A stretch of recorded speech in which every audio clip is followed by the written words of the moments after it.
conservato ma anche tutelato e trasmesso più in là possibile, perché comunque qua dentro abbiamo parecchie verità di quella che è una distorsione oggi che noi stessi portiamo avanti. Parliamo di lingua veneta quando invece dovremmo dire lingue venete, perché la lingua veneta in realtà non esiste, non c'è una lingua che lega tutti, c'è una lingua primaria che è forse la lingua veneziana per i capitoli storici che ha avuto e per il forte riferimento che nella storia ha avuto attraverso quella che era la Repubblica, no?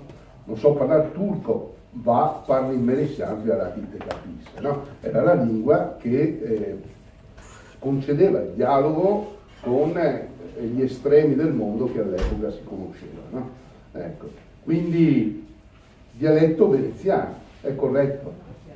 No. Oggi dialetto per me è una parola un po' troppo pesante, perché la più appropriata sarebbe sicuramente lingua. Ecco, quindi comunque però già si fa una distinzione, e questo è positivo perché noi stiamo cercando, non so perché, ma tutti, mi per primo, eccetera, di confondere e di riportare confusamente quello che in realtà non dovremmo riportare, cioè una storia alterata. Dobbiamo invece cercare di stare molto attenti, soprattutto quando parliamo pubblicamente oppure quando magari scriviamo, che dopo le cose restano, rimangono e molti le imparano, e se sono sbagliate imparano qualcosa che non dovrebbe essere invece trasmesso. E su questo dizionario ci sono delle considerazioni che invito tutti ad andare a leggere, di Piero Pazzi, il Pazza, che dice tante verità, soprattutto queste sulle considerazioni del fenomeno del venetismo, perché qua dice la verità, è dura sicuramente dichiararla, però è vero. E vi leggo proprio un brevissimo passaggio, che è quello che più mi ha colpito perché proprio è vero, no? E quindi fa riflettere, cominciando da me sicuramente, su questa verità. Dice: appare a chiunque che l'Italia sia vittima della sua perversa legislazione destinata fortunatamente alla sua dissoluzione e scritturalamento, e se il Veneto un giorno tornerà libero e padrone dei propri destini, dovrà questa sua riconquista e risorgimento più alle cause esterne che al merito del suo popolo o di una guida carismatica e autorevole. Poi dice: è un vero peccato che non vi sia una visione comune che confluisca in un movimento compatto a guisa del Sud Tirolo o della Catalogna, perché a differenza di quelle realtà il Veneto è il palcoscenico per tante prime donne. Queste, con la loro demenza, ridicolaggine e ignoranza, hanno una visione personale distorta delle cose e si prodigano nel creare, anche in buona fede, falsità evidentissime che nuociono proprio alla causa per la quale combattono. È una forte verità questa, una grande verità. Stiamo molto attenti e conserviamo questo passaggio. Poi invito a leggere anche tutto il resto. Adesso vi concludo. Ognuno di noi comunque combatte, no? Per quella che possiamo chiamare anche resistenza, no? nella speranza di una continuità e trasmissione. E lo fa con i mezzi che ha. Chi ha più visibilità, e come tutti noi crede, deve operarlo come strumento la visibilità che ha, ma non per se stesso, per quella lotta che stiamo portando avanti.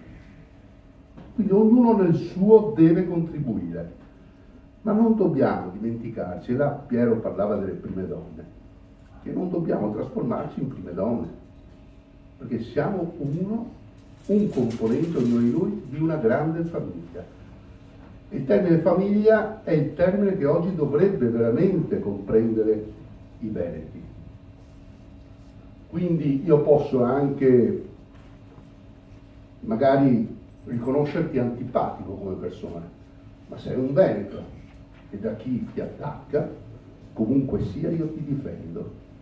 Dopo, se il tuo era uno sbaglio, un errore, magari la critica che veniva fatta era anche corretta e giusta, te ne parlo a quattro occhi. Ma sei mio fratello e ti difendo. E comunque lo facevi proprio per la causa che noi tutti portiamo avanti. Non succede questo. proprio perché purtroppo cerchiamo di diventare tutti prime donne. Abbiamo ognuno di noi la propria lotta per il Veneto, che non è simile a quella del fratello veneto che ci sta a fianco. Faccio e concludo un rapidissimo esempio. Nel mio ruolo che ho, e se ce l'ho è proprio per questo motivo e per questa causa, che altrimenti avrei mille altre cose da fare, magari quella di lavorare, portare la pagnotta a casa. Io faccio il politico gratuitamente, non chiedo soldi a nessuno, lo faccio perché ci credo e porto avanti la nostra causa. Mi sono trovato a rappresentare Venezia e con gli obblighi che oggi a livello burocratico dobbiamo comunque rispettare per forza di cose. Ho dovuto indossare la fascia tricolore che rappresentava la nostra comunità, alleggerita dal fatto che la fascia del comune di Venezia al centro porta il leone di San Marco in Monica e il doge rappresentato dal suo corno dogare. E quello mi sollevava un po'. Ma nella mano avevo stretto il pugno sulla nostra bandiera, quella dorata e rossa. Sono state scattate delle foto, sono state riprese immagini che hanno girato in diretta l'Italia, va bene, e logicamente riconoscendomi qualcuno mi ha fatto una domanda e mi ha detto: tu con la fascia tricolore? E io ho risposto con una battuta, ma ero orgoglioso che comunque su di me non doveva star molto bene. Ho detto, ho dovuto portarla. Rappresentavo Venezia in quella che è oggi così rappresentata all'interno di una nazione che io non riconosco, ma comunque l'ho fatto perché in quel momento rappresentavo Venezia. E mi è venuta fuori l'orticaria. Non l'avesse mai detto. La notizia, dopo poche ore, era già diffusa in tutti i media e le televisioni ne hanno parlato. Il giorno dopo tutti i giornali nazionali l'hanno ripresa come notizia da prima pagina. Ne ero orgoglioso, ma non perché ero stato sbattuto in prima pagina, perché la nostra causa veniva sollevata in prima pagina. Cioè noi veneti siamo quelli che se toccano il tricolore viene fuori l'orticaria.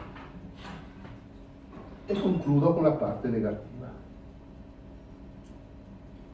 La mia famiglia è stata l'unica a non dire nulla.